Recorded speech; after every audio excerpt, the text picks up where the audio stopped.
Okay, Greyhawk is the original. It's the Garden of Eden that grew us all as gamers.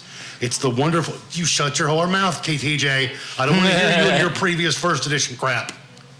Well, it was Gary Gygax's campaign world that he created. Right. You know, I really don't have this opinion. I'm just having a good time jerking Dave's chain. No, Greyhawk was. I grew up on Greyhawk. I don't mind the maps. I don't mind. Oh, everybody did. We didn't have a choice. Yeah, because it was what we had to deal with. It was the only with. campaign setting at the time. But I mean, come on. Nobody's forcing you to go to Greyhawk. I like Greyhawk because it's fun to go back nostalgia-wise. But is there anything from modern player to enjoy Greyhawk? I think so. I think it's more or less kind of been replaced by Eberron. Ugh. Pretty much. I mean, it's kind of your lower fantasy sort of setting, and it's. But they did go hard on Greyhawk for 4th edition. That was the main campaign setting. They screwed Greyhawk in 4th edition. There's that too. But for whatever reason, they decided that Forgotten Realms was the more popular one, so that's the direction they went with 5th ed. Harn. Oh yeah. Harn. That's the question. Harn. Harn maps. Maps of Harn. Harn? Harn. Am I I the only one who knows what that is? Yeah, you know. Maybe. What is Harn, production mistress? It's a very role-intensive game. Okay, no point of reference. Sorry. Okay. Oh, let me give you one word of advice. What's the use in going back to Greyhawk for a modern player? None or everything. It's really up to you. Well, and currently there isn't really any source material for like 5th edition, so you've got to dig out all the old stuff. And you just adapt which is fine. I mean, We've I do that with Ravenloft anyway. Like usually my Curse of Strahd games end up going way past Curse of Strahd and out into other parts of Ravenloft. I didn't like the third and 3.5 take on the Temple of Elemental Evil. I just said screw it and went back to the old module and just adapted it for the 3rd edition players, and it worked out just fine. Yeah. So I mean, it really just kind of comes down to what you like, what you prefer. And the next block we're going to get into is why can't monsters use bad words? And what I'm getting at more than anything else, because they do use bad words, that's why they're bad guys. They use bad words and they say bad things and they hurt your feely bits. But why don't you ever find, or why don't I see a lot of other GMs and a lot of other players incorporating that into their game? Why don't the goblins use taunt? Mine do. Right.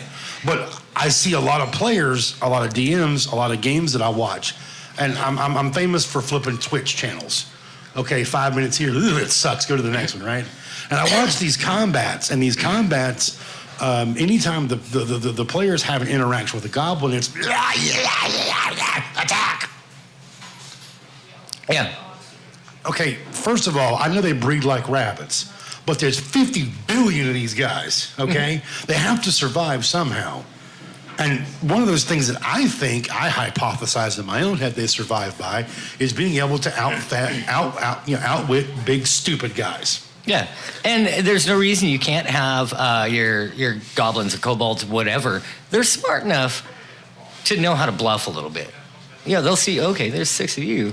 They might, instead of just going straight into combat, they might say, hey guys, you should get out of our house. This is our house. There's a lot more of us than there are of you.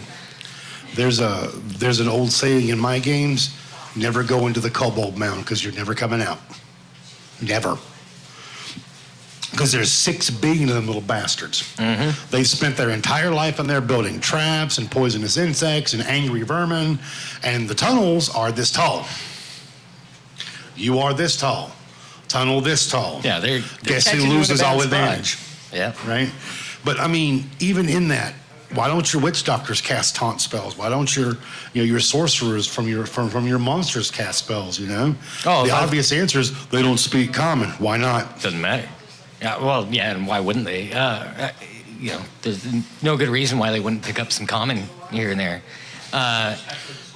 Yeah. Especially the swear words, yeah. There's a famous book. There's a famous quote in a book, or not even a famous quote, but it's just a quote in a book that I read by David Eddings, and they're talking to the child goddess Afriel, and she's talking to a pack of knights, and then they're looking up, and she's like, "If you really want to swear, try troll." Mm. You know, I thought that was a little funny thing because the entire part of that particular encounter, they were standing out in front of a group of dawn men, and they were hurling insults at them and talking about their mothers and their bodily functions and the size of their genitalia and things, and it caused them to all freak out and run forward, and they got killed by a bunch of traps. And it was, a seriously large-scale episode of how that kind of taunt thing works. Yeah. And yeah, there's no reason, like, as a DM, you should absolutely, use your NPCs to egg on the players or try to bluff them or things like that. It's not all about depending on how you're awarding XP. If you're only awarding XP by the enemies that they actually kill, and that doesn't. You're quite short work. shifting your players. Yeah, you're really screwing your players at that point. You should be awarding XP if you do XP at all. I use milestones. It just makes more sense. Once a game, my player Allie over here, my admin for the channel, gives me the chibi stare. Something will happen in the game, and she'll look up at me, and there'll be giant liquid eyes and star Did we spankings level? around her head. And that's one of the things she's famous for. Every time she does it at the right moment, I give her a dot of experience because it's part of the way she's developing the character. So, but what I'm waiting for is her to weaponize that. Yeah. Walk out in front of the bad guys going and see if anybody stops long enough to go, what the hell, while the other guys are bang, bang, bang shooting them from the side. It's really, like I said, there's a million ideas, and they're just not tapping into them a lot of the time now. And now Ian's giving me the stink eye. So you're going to say goblins using... Do what? goblins using juvenile insults. Oh yeah, Oh, yeah. Absolutely. Oh yeah. Oh, that'd be a fucking stitch. Yeah. Giant poopy head. I mean, it'd be great. I think it'd be hilarious to have a group of goblins that use like playground insults because that's what they know. Your mama said you ugly. Yeah. Stuff like that. Why not? You smell like poop, but not in a good way. Or stuff like that. Goblins. Yeah. Give me a choice between eating you and my sister. I'll take my sister.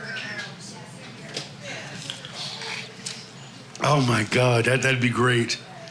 I'm gonna have to file that one away. Mm-hmm. Yeah. Yeah. You can always throw that into a game. Oh Lord. And it adds depth to your NPCs and your monsters. How would your ogres taunt? How would ogres taunt? I think they would just be, like fairly brash and just be like, I smash pink thing. The stream says badly. Yeah. Oh, okay, well they're not wrong. Just lift up their. That might be an ogre. Yeah, or they might be, I squish you like watermelon, then eat you. You Oh, probably wow. taste bad. Eat you anyway. You taste They're bad. just not that bright. But, Well, they're not bright. No, they're not bright at all. As a matter of fact, you have to wonder. How would mind flayers insult you? I don't even want to eat your brain. It's not there. Oh, I don't know if they'd even do that. They would just like dredge up. Yeah, they would just. Why not Zoidberg? Yeah, I think mind flayers. They're beyond having to insult you. They just dig up childhood memories that suck and just throw them in your face. Remember that time you failed in the 3rd grade? Yeah. But they wouldn't even say anything. Wow, man, that's emotional damage. Thanks, jackass. You'd just be presented by every terrible thought Remember you've when ever you had. asked that little girl to dance and she laughed at you?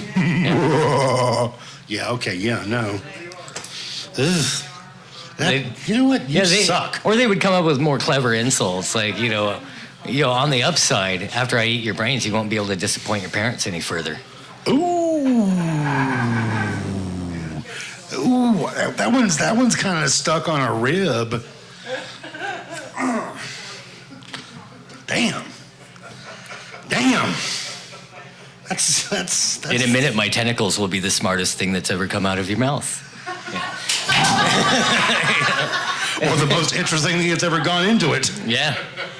Yeah. Yeah, you can. Ow. I think with like mind flayers, you'd have to go clever with it. That, Yeah. that got the live audience. No, There we nice. go. Yeah. That's an official approved. Mm-hmm. Oh man, the disappoint your parents and ooh, Yeah. yeah. I'm gonna eat your Scribbling taste. this shit down. Yeah. I'm gonna savor all your childhood traumas as I eat your brains. I'm gonna sprinkle your childhood trauma and that dose of your weird fetishism on the top too. You know, Shut up. or even better, to kind of taunt the rest of the party, like as the mind flayer is sucking the brain out of one of the players and going, "Oh, this has just enough salt." Good. Look up, sorry, I'm a little busy right now.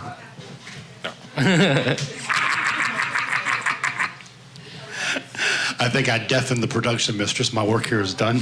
Yeah. Oh! Yeah, you got two of them, girl. Hey, all right. Three. Well, she still heard that, so she's good. Okay, good. Well, damn it, I guess that's kind of where we're at right now. Now, here we go. Dave, it's time for you to explain to the rest of the peoples out here the things your players hate. Snarky edition. Yeah, oh yeah. I think one of them that we touched on earlier is, when you get the player that kind of ruins it for everybody else. And as a DM, it's hard to mitigate that. Do you just talk to the player and kick them out of your game? Do you passively aggressively kill off their character in hopes that they leave? There's none of those are the right thing. You really should just sit down with the player and talk to them. You're porn reading. I'm trying not to breathe through my mouth because my nose is stuffed up from allergies.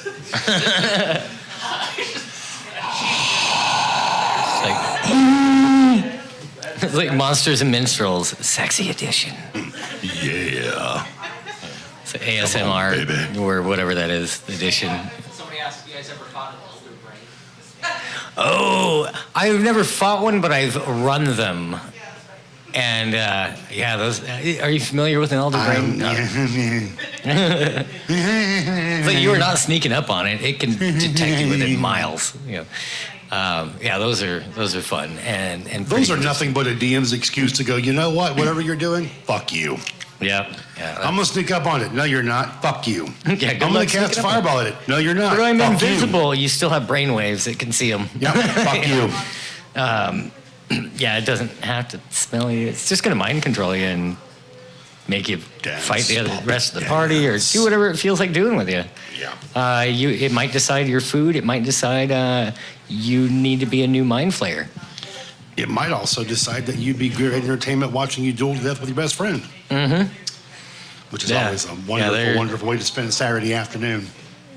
Yeah, an elder brain should be one of those things that you throw in as like that's the huge culmination of part of a campaign. It's You're just tired of dealing with that random particular pack dungeon of encounter. assholes. Yeah, random dungeon encounter. Oh, look at that, elder brain. Or when you're just done with that particular pack of assholes. Yeah. But yeah, things players hate. Yeah, elder brains I think would probably be one of them. If they haven't run into it, then throw one at them. They'll hate it.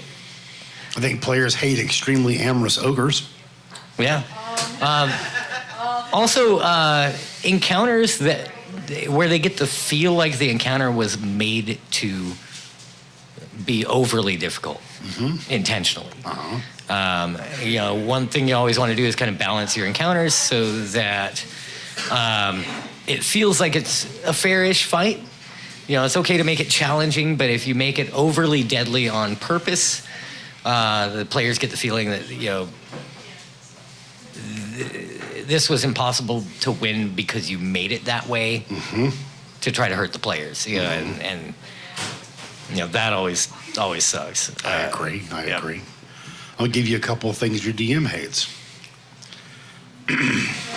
Your DM really hates it when it's your turn and you have no idea what you're going to do, you're not prepared, and you ask for a recap of the last 35 minutes.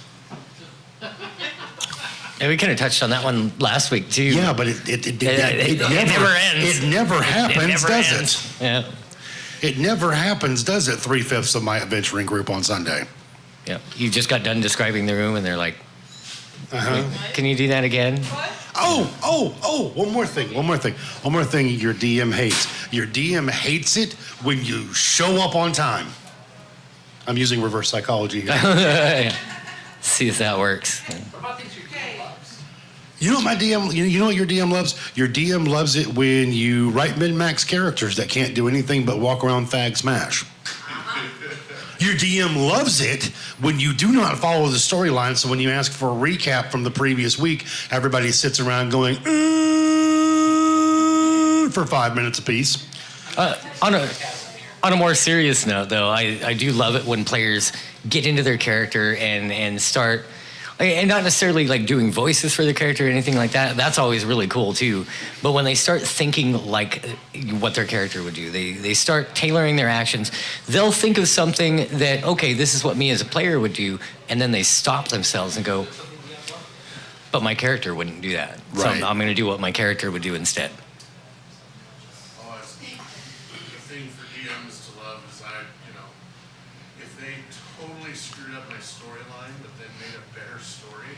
Oh, that's awesome. And I've had that happen. You Yeah. guys get this. Yep. Yeah, My buddy Ali over here, my admin for my chat, killed the absolute shit out of one of our players on Sunday. I mean, she smashed his head into a flat trash can popsicle stick. It was absolutely amazing. But,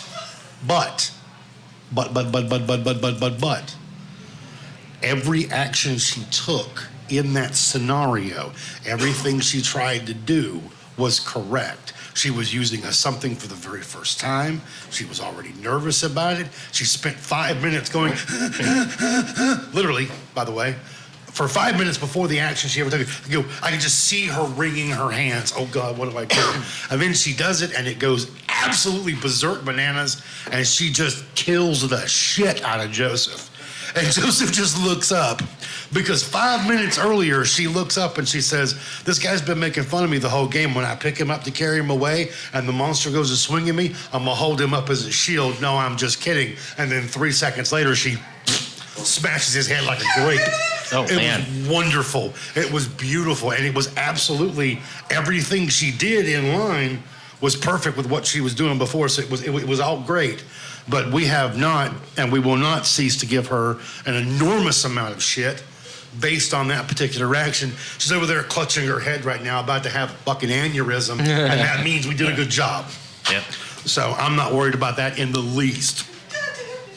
Now, Dave, it's your turn again. All right. Play something nice for us. I'm going to get up and walk around because Nice. my knee's cramping, and I'm going to leave you to it, my friend. All right.